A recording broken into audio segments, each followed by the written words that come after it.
Preston, I'm shutting off the empathy channel. No, Nadine, not yet. The mediator brain needs the feedback. He's screaming. Well, the mediator brain probably doesn't know it might be a little too intense. A little? He sounds like he's in hell.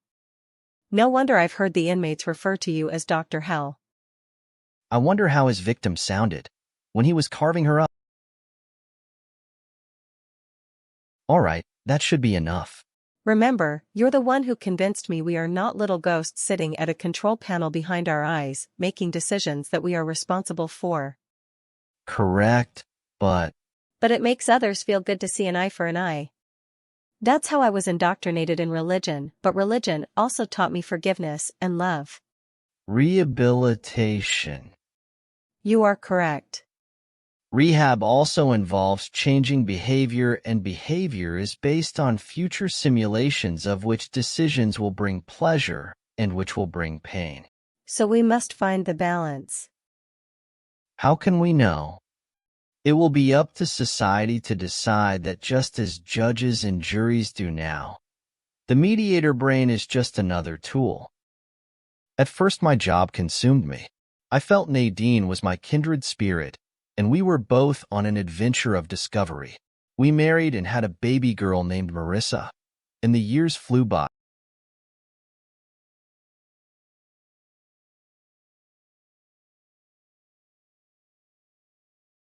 Years earlier, Elon Musk's SpaceX company had used his Neuralink technology to implant chips into the brains of crew members heading out to colonize Mars. These chips had several important functions. One of the most controversial was that the chip could clip off the peaks of sudden emotion, thus preventing outbursts of anger and frustration that could jeopardize missions. The media jumped on this, proclaiming, "SpaceX sends zombies to Mars." But the chips worked. Crew members never had a bad day. Young men who literally bumped into one another while in a hurry would shrug and go on with their business. Communications were more efficient due to the empathy channel that could send feelings to accompany thoughts. This eliminated lies and deception. If a crew member declared having a headache, they were attended to, not doubted. Despite living shoulder to shoulder in a metal cylinder for months at a time, there were no serious arguments or fights. Homo sapiens had left Earth and transhumans had arrived on Mars. Since governments use tech to control their citizens, these chips were used to experiment on the most problematic of society, convicted criminals. The inmates used in the experiments were serving life sentences. Most were also well into old age. Their medical needs were more and more costly. They were volunteers, so that relieved me of any guilt. At least, at first it did. As I subjected them to various types of virtual worlds with emphasis on them not having any source of pleasure, they shared their experiences with others. I found out that I had earned a nickname. To the prisoners, I was Dr. Hell. I wondered if that was in some way true. Still, success for the government would not be successful to me. I believed in attacking problems, not people. We needed to get to the core of the problem as to why people couldn't cooperate and help each other like members of a big loving family would. Religion preached this concept, but somehow couldn't really implement it. I was driven to find out why. As more and more people were becoming chipped, it was conceivable that the government would use this tech to simply tame people down. The brain could have an oversight program that would clip off any peaks of excitement similar to the chipped astronauts. This would also diminish the desire to attain more pleasure at another's expense. Peace would be one of the outcomes, and big government would be all for that. But something would also be lost. There would be no spontaneity. Life would be mundane. There had to be a better way to attain heaven on earth without dying. We worked for a billionaire named Horace. His labs were filled with equipment that both looked and sounded sinister. Some of the machines were mind-boggling in their intricacy. We knew that faster-than-light spacecraft propulsion had been a monumental achievement by Horace. From outer space to inner space, we were excited to work for such a dynamic, cutting-edge company. With all the resources to play with, our synergy increased. We created something that never existed before and called it the mediator brain. One day, Horace reviewed our project. We gave a demo of the prototype mediator brain. Horace, the mediator brain is part living neurons and part microelectronics and nanomachines. This brain can read two thought streams. When two people are brainstorming, the mediator brain can visualize and create the ideas as if they are both watching the same movie. The total possibilities are as unknown to us as the first telephone was to Bell. Horace took us aside looking very agitated.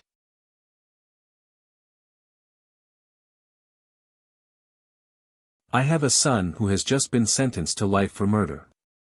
It was an accident. I still love the young man and I want my son to still have a meaningful life. I have developed a type of spaceship and launch mechanism that could tunnel through spacetime. I have discovered a planet filled with life, though no civilizations has evolved there yet. It is a true paradise of cooperation. I have built a big house, a modern automated laboratory and a small 3D machine shop that can make anything. None of those things has ever been used. I am keeping it a secret for a special purpose. All the workers sent there agreed to a memory wipe upon returning in exchange for large cash bonuses. I am afraid the planet will become known as a paradise. Then it will be overrun with settlers and all the resources exploited, ruining the natural balance. I have named the planet Chop. It suits the purpose of sounding unappealing, but really it is short for the composer Chopin, who created beautiful harmonies. I want you to use my only faster-than-light ship to move to Chop. Your research will be directed to the goal of understanding the cooperation between the creatures. This will help eliminate crime and increase cooperation here on Earth. Then we could actually rehabilitate prisoners without the VR punishment. Of course that would benefit my son immensely. That sounds fantastic. I'm ready to go right now. The experience would be priceless for Marissa. She loves animals and learning about our work. She might be part of saving humanity. Okay, I'm all in. The next day, Horace took us to the spaceship, waiting in the secret automated launch facility. I felt a shiver at confronting something so mysterious and life-changing. It will take a year or more to build another one. So you'll be on your own. The house, ocean and jungle will provide everything you'll need to be self-sustaining. We were committed. We were going to live on another planet, and possibly never to return. A couple weeks later, we supervised the mediator brain being loaded on board. The mediator brain was going to leave Earth as a crude tool, and perhaps come back as the savior of humanity.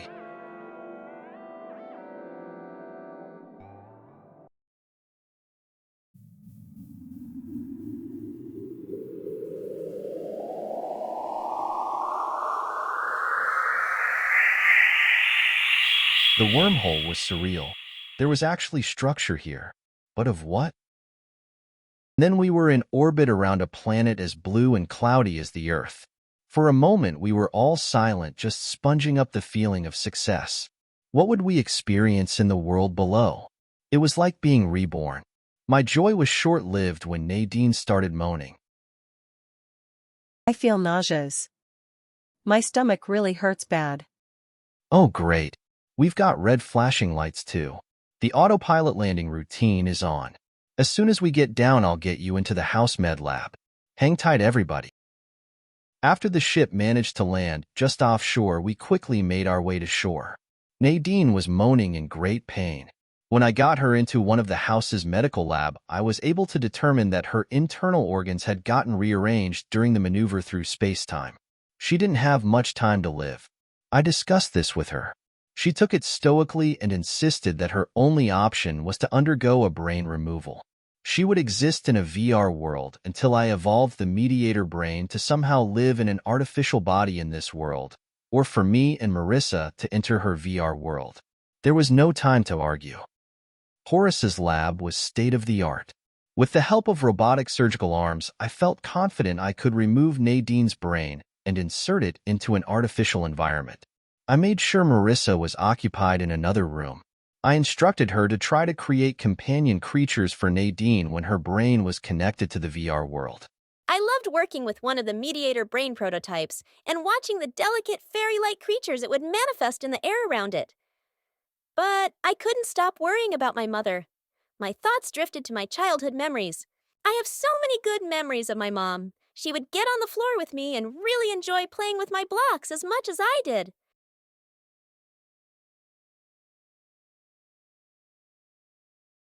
My most favorite time was when my mom would tell me to pick out a book.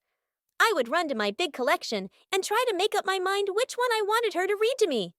They bought me lots of books, and I liked them all. Then I'd sit next to her and gaze at the colorful illustrations and feel them come alive as she would read the simple story. She would change her voice, and it was better than watching a movie. It also made me really want to learn how to read. Of course, they made sure I was doing well in school. They both would help me with homework. My mom would always try to make sure I was having at least a little fun, no matter how much trouble I was having. I got straight A's. We were really active, too. I know they let me win sometimes, but we really had a lot of fun together. The brain removal operation was not perfect. While I was attaching Nadine's brain to the life support system, the electroencephalograph briefly flatlined. Since Nadine was in a coma, there was no way I could immediately tell if her brain had lost any functionality. It would be a long night as the system slowly and carefully brought the brain back to consciousness. Late that night, I was able to communicate with Nadine, except that it really wasn't her. It was like talking to a robot. I put the brain back into a coma. Intuitively, I knew that the only hope would be to keep on evolving the mediator brain and let it figure out how to bring back the spirit of the wife and mother that I and my daughter loved. As the mediator brain worked on the problem, Marissa and I settled into a routine of work and exploration. The house had every convenience. Very quickly, I realized this world had developed very different than Earth. There was symbiosis everywhere and very little competition. The jungle was full of exotic life forms. Some were so bizarre I was a bit uneasy and cautious around them. Marissa made friends with the bigger animals and played with them. She would screech and laugh as they carried her around. I had often said, a child screaming with excitement is the sound of health.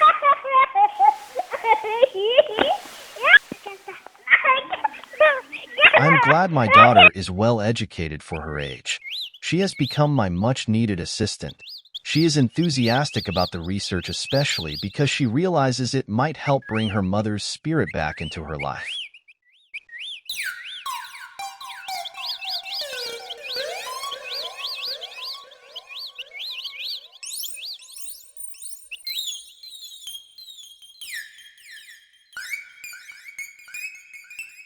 Despite the daily adventure, I'd often see Marissa with a drooping expression. Her mind was somewhere else. She had no human friends her own age, no mom to confide in. I became very concerned. I didn't want to push her too hard in finding animals to analyze for the MB. She knew what was at stake, and I didn't want to keep reminding her. I must make a breakthrough soon. Some of the creatures I brought to the lab and let the MB directly interrogate them. The mediator brain grew in size and knowledge. I grew several varieties of these brains, and they designed nanomachines to facilitate their growth and abilities. These were made in a small, fully automated factory adjacent to the lab. Each brain contributed to the largest one until it was truly a superintelligence. Its capabilities are beyond anything I can measure or predict. I hope you're feeling good, Mom. Dad says he's almost ready to connect the mediator brain up to you. Then he can find out what's wrong. Then he says he's going to fix you up, and we're going to play together again in the VR world. Mom, I miss you. I miss you so much. One day, while interfacing with the MB, I realized something that might have a profound effect on what was happening with Nadine. I immediately shared my thoughts with the MB. Nadine had told me she had been raised by Christian fundamentalists. She had had nightmares as a little girl about facing a strict God when she died. If she had not confessed her sins and been really sorry for them, the angry God would sentence her to hell. She would try to imagine the pain of fire that would be constant and unending. She even had purposely burned the tip of a finger once to see what it would be like. Of course, as an adult, she had walked away from Christianity's God with a human personality, and we raised Marissa without religious indoctrination. But Nadine's indoctrination had been brutal. The next day, the MB alerted me. I know where Nadine's spirit has gone. It should be possible for you to go there, find her spirit and bring it back. Where? Where is she?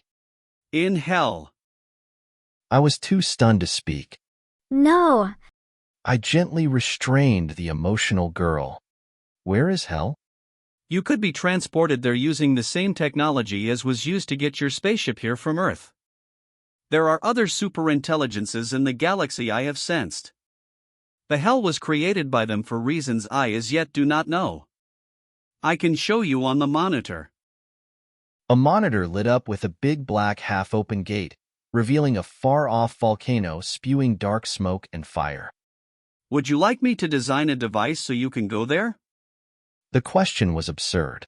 I felt like I had been in jail and the door had just opened. I'll go into hell and do anything to bring my wife and the mother of my daughter back.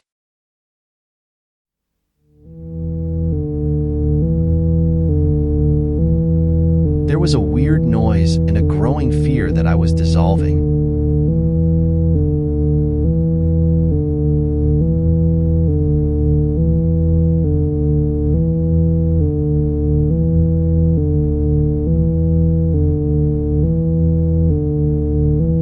At last, I was actually before the huge dark gates of hell. I took just a few seconds of data and video. The parted gates seemed to pull at me like when I was young and wanted to jump across a narrow ravine. I thought I could make it, but if I miscalculated, there would be a moment of horror before I died. I was so nervous, I almost missed pushing the button to return. Marissa was overjoyed to see the booth open and me walk out unscathed. Now that there was proof of concept, I needed to protect my body from the fiery environment. Wearing my spacesuit and holding Nadine's brain, I stepped into the booth. I looked back at Marissa. I tried not to show my fear that I might never see my young daughter again. If you see me unable to return, you may come and try to rescue me and your mother if you want. That would be very brave, but I hope you don't do that. You can live here with your animal friends, and the MB will take care of you until the day comes when another ship arrives from Earth. But if you do decide to come after me, and we aren't able to make it back, we'll still all be together. I hesitated, realizing what I had inadvertently implied. Marissa finished the thought. In hell forever because of love, but together. All too soon I was back in hell.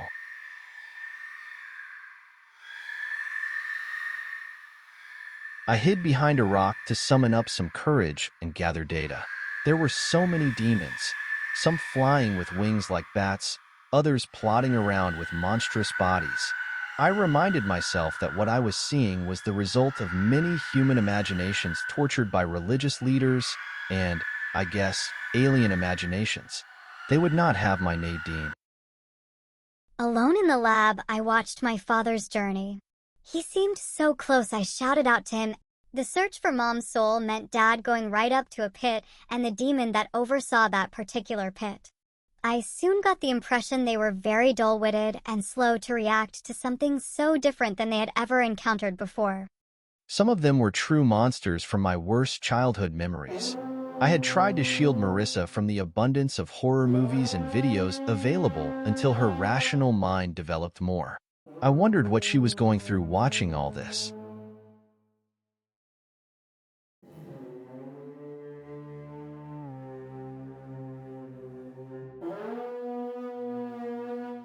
My horror surged when at last I started seeing ghost-like souls.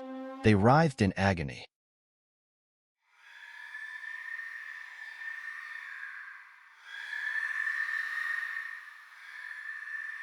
How long would it take to find Nadine? I was becoming weak, as if my own spirit was leaving. How could I be certain when I thought I found her? But would it be so bad if I brought back another soul? I wanted to scream at the agony I was witnessing. How could anyone believe that a loving God would create such a place? The mediator brain's superintelligence would make a better God. At last it seemed like I found Nadine. The soul faced me, seemed to be aware of me. Then the ghostly body in the mist began to dissolve. If it was Nadine, and she was being drawn back into the pit, then I had failed. With a heavy heart, I watched her disappear altogether. I stared at the brain. It looked different. It was aglow with the orange light of the pit, as well as a more golden substance dancing around the convolutions. I tried to be positive and pushed the big return button, hoping that it worked. A bit of uneasiness entered my mind as I realized I was completely under the control of the MB, an entity I didn't truly understand. Might it not evolve and develop a motivation to use him for a purpose of its own? There were many humans. Why would it value me and my quest? I felt drained. I pushed the return button, but nothing happened. I wandered a bit and just squatted down, my mind a blank. What happened? He's just sitting there. The device must have malfunctioned. What can we do? Can I go help him?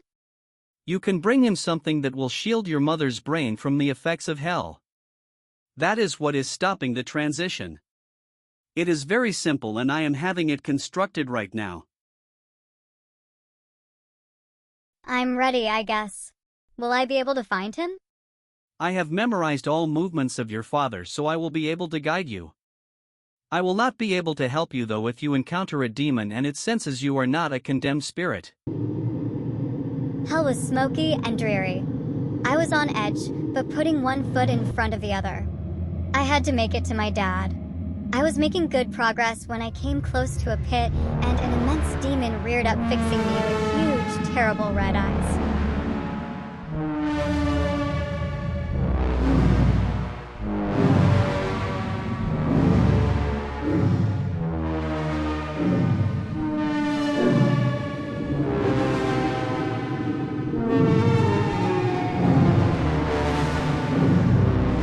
I've never screamed so loud or run so fast, but before I could catch my breath, I saw another one lumbering toward me.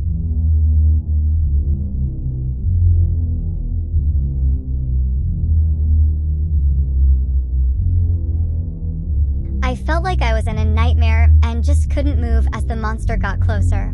Luckily, they moved slowly. I was so relieved when I finally stood near my father. Dad, look, I'm here. Oh no, Marissa, you're here too? I feel so weak. Dad, we're going to be okay. The mediator brain fixed the problem. Oh no, here comes another demon. Press the return button, Dad, quick. Once back, I quickly hooked Nadine's brain back up to the mediator brain and excitedly waited to talk to her to see if her normal self was back.